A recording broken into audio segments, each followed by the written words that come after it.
Good morning, everybody. Happy Thursday. We have an amazing show for everybody today. What do we have, Krystal? Indeed, we do. A top Republican talking about some big, scary threat set Washington on fire. Is it a PSYOP? Spoiler alert, yes it is. We'll break it all down for you. We'll talk about it. We also have the last edition, I believe, of our RFK Jr. focus group, some really interesting comments. They're kind of pressed on, okay, but if the election is really coming down to it's either going to be Trump or Biden, are you still sticking with RFK Jr.? Very interesting responses there. This comes amid a report. We'll get into whether this is just a total hit job or whether there's any there, but about his campaign staffing and chaos, et cetera. So again, we'll break that down for you. We've also got to take a look at the continued liberal meltdown over Jon Stewart's return. Mary Trump said that he is a threat to democracy. Yes. So, I mean, we just couldn't resist with that one. Also, in more serious news, we've got some breaking news this morning. Israeli forces are storming the largest remaining operational hospital in the Gaza Strip, threatening tens of thousands of Palestinians who've been sheltering there, and of course, hundreds of patients who've been seeking care there. So we will give you all of the latest there. I'm taking a look at a truly horrifying and disgusting piece that Haaretz ran in the context of Israel's assault on Gaza. Saagar's taking a look at the state of the war in Ukraine. And we're looking forward to have Ryan Gerdusky joining the show again. He's got some harsh criticism for Republicans in the wake of their most recent loss in New York's 3rd congressional district. So always interesting to hear from Ryan and his assessment, his unvarnished assessment of what is going wrong for Ryan will Republicans. always shoot it to you straight, and that's what I appreciate and love about him. He does not hold back. He says what he really thinks, whether you agree with him or not. Absolutely. Before we get to that, as a reminder, if you can support our focus group work at breakingpoints.com, the full focus group, and I'll give another one during our focus group segment, will be coming out to all of our premium subscribers, I believe tomorrow, and then it will post later on all public platforms. But if you want to see it and you want to see it first and support future endeavors like this, you can sign up at breakingpoints.com. So let's go ahead and start with the great threat. What is it? This set Washington alight. My phone has never buzzed more than in the hours that this was all going on. This all started yesterday at 11:35 a.m. with a very ominous statement from Representative Mike Turner. He's the chairman of the House Intelligence Committee. He said this, quote,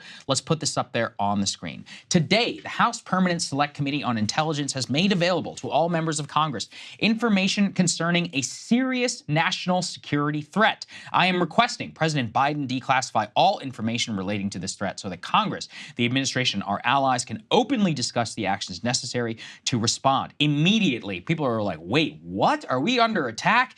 You know, some of us may have been wondering whether it was aliens. We were like, what is happening here? Is it Iran? Is it China? What could it possibly be? Things got even more ominous because just minutes later, at the White House, National Security Advisor Jake Sullivan took the podium, refused to tell us what it was, but he was like, well, I was frankly surprised that the congressman had put out this statement. Here's what he had to say. So first, I reached out earlier this week to the Gang of Eight to offer myself up for a personal briefing to the Gang of Eight. And in fact, we scheduled a briefing for the 4 House members of the Gang of Eight tomorrow. That's been on the books. So I am a bit surprised that Congressman Turner came out publicly today in advance of a meeting on the books for me to go sit with him alongside our intelligence and defense professionals tomorrow.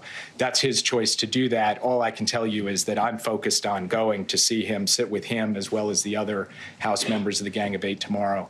And I'm not in a position to say anything further from this podium at this time, other than to make the broad point that this administration has gone further and in more creative, more strategic ways dealt with the declassification of intelligence in the national interest of the United States than any administration in history. Okay, so as the mystery continued, it began to leak out to everybody that this, in fact, this threat, not Iranian, not Chinese or any of that, it's Russian. And not only is it Russian, it involves space. So here was the details that was immediately broken after a background briefing and some other leaks were strategically placed to the media. Let's take a listen. They confirmed to me that this has to do with a threat related to space. We already have from our other sourcing that there has been reporting on the Hill that sources here have confirmed is in the ballpark, which is that it has to do with an emerging capability from Russia that would be of grave seriousness potentially, but that the threat is not immediate. Okay, so the threat is not immediate. The details on this are so ridiculous. And immediately the PSYOP alarms began to go off, Krystal, because it started to become very clear this is a huge stunt on behalf of Mike Turner that all involves FISA reauthorization, which is the ability basically to spy on your and my communications under the guise of spying on foreigners. So one of the ways that we know this is that some of the people who also were privy to the intelligence, in terms of the way they described it, let's put this up there on the screen, they say things look like it's disturbing. They're like, well, it's a longer term concern. It's not a today thing. People are like, well, it's a serious issue, but it's not an immediate crisis. Still unclear what it is. Now, we do know now that this is apparently based on space-based nuclear weapon concerns. And to be clear, this is not a weapon that has been launched. This is a weapon allegedly that is in development. It is a, quote, satellite killing weapon, which if deployed could destroy civilian communications and others. It is not believed to be some sort of weapon out of science fiction that could be launched from space through the atmosphere into Earth. It's like an anti-satellite based device that does happen to be nuclear. But it is clear, Krystal, that Mike Turner, who is one of the most pro-Ukraine Republicans in the House and has been very frustrated, also very, very anti-UFO transparency too, by the way, is one of these goons who is trying to incite a massive Sputnik-level panic over this, both to push aid for Ukraine and to usher in new FISA reauthorization, and especially like Russian space nukes. Really, if it's up there and we didn't know about it, okay, that's one thing. But we're tracking the development. Also, aerospace experts that I've now follow for years are like, what is he talking about? Everyone here has known about this. It's declassified. In December of 2023, the Russians made some launch into space. People were openly talking about this. By the way, the weapons development and all of that, you think we don't have an X-37B program that's been going on now for quite some time? So look, yes, is it a concern? Sure. You know, it's one of those that's like ever present and all of that. Is it clear, immediate? Does it, require launching some literal panic, here in Washington? No, absolutely not. It's just a clear gambit on behalf of Mike Turner. Yeah, absolutely. I mean, anytime someone in this town comes out and is like, there's a huge threat, I can't really tell you about it, but you should be very, very scared, you should really start to think about, okay, what is their motivation here? What are they trying to accomplish? And there are two pieces that are incredibly significant. Number one is obviously there is this ongoing debate, and we'll talk a little bit more about where we are with this, about the Ukraine and Israel funding bill that passed the Senate that looks like it's pretty much dead in the House, but people like Mike Turner are very interested in getting that money both to Israel and especially also to Ukraine to, continue our proxy war against Russia. But as you said, Saagar, that's actually, I don't think, even the main action here. These, hawk, neocon, national security, obsessives have as a top priority making sure that the government is able to maintain their really unconstitutional ability to wiretap Americans on a warrantless basis, which they have obviously been doing for years now, and been caught in all kinds of scandals with regards to what is called Section 702, ability of the Foreign Intelligence Surveillance Act. It is set to expire in April. And so that is actually their top priority, is making sure that they preserve that ability to spy on foreign nationals. Yes, but this is the sort of thing where Americans have gotten caught up in this, including Black Lives Matter activists and other protesters, including U.S. senators and members of Congress. I mean, the abuse of this program has been legendary. We're talking hundreds of thousands of queries that are outside of the bounds of effectively the Constitution here, but they want to make sure that they can preserve that particular ability. And so, as we move into talking about the Ukraine and Israel bill and that fate, the red flags went up for me. I was reading a piece in Playbook, which is, the DC insider tip sheet rag, where they said they may not actually, these national security hawk types, go to the mat over Ukraine because they're saving their firepower for this other FISA ability. That really is their top priority right now. And so, making up some terrifying foreign threat Well, that's exactly what's used to justify these unconstitutional power grabs at the executive branch level. So it fits perfectly together. Yeah, and the way that we know this, and this is a huge panic behind the scenes, for example, here's some very choice words. So let's put this up there on the screen. This was flagged to me by one of my friends. Notice just yesterday in the Washington Post, the retiring head of the NSA, he says, quote, "I was head of the NSA. In a world of threats, this is my biggest worry." I go, oh, what is it? Is it, you know, like Russia or China? No. He says, "I worry we would make ourselves blind to external threats, such as the ones that I have named above, if Congress allows a critical intelligence collection authority, Section 702 of the Foreign Intelligence Surveillance Act, to expire in April or renews it with crippling restrictions.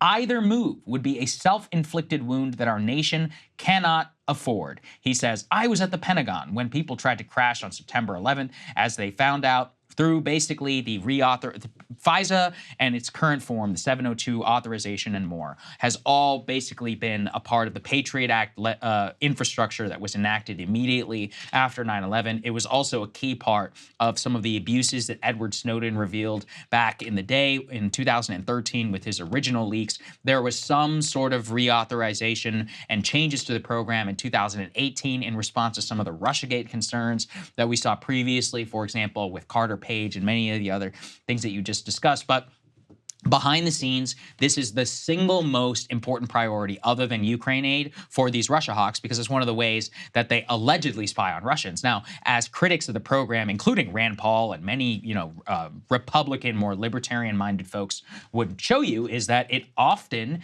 allows for the mass collection of American data. And the perfect example is you or I, if we are communicating as American citizens with a member of, who is somebody who is not a U.S. citizen, who is outside of the country, our communications can be swept up in there and then further declassified, non-anonymized, and used to spy on us without obtaining a warrant through the normal procedure of which you would need to spy directly on an American citizen. It is a direct backdoor by the NSA and others for a mass data collection of U.S. citizens, and has been directly abused by members of the Obama, Bush, Trump administration to spy on domestic political opponents. We have direct evidence of all of this, and the fact that it's even a question is outrageous in the year 2023. We're not living in 9/11 hysteria anymore, which is part of why you got to have space nukes. Yeah, you need a new hysteria. Right. That was the goal of this whole thing. Just to give you guys a little bit of a sense, the Brennan Center has been tracking all of the abuses of Section 702.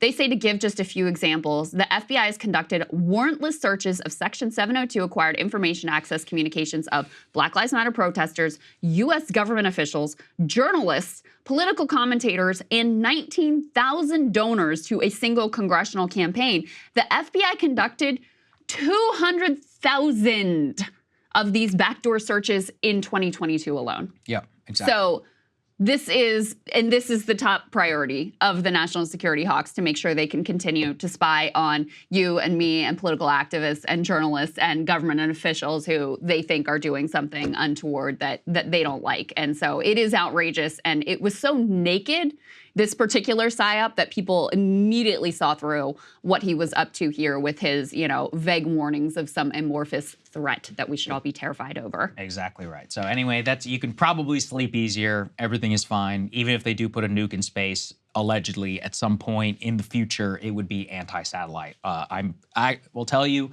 anti-satellite is one of those things I enjoy reading about, just because it's kind of fun, about the idea of what everything looks like up there. We have plenty of things at our disposal, as I understand it, that we would be able to use against such a weapons platform and all the others. I am not worried about it really at all. Hey guys, if you like that video, go to breakingpoints.com, become a premium subscriber, and help us build the best independent media organization on the planet. That's right. We're subscriber funded. We're building something new. We want to replace these failing mainstream media organizations. So again, to subscribe, it's breakingpoints.com.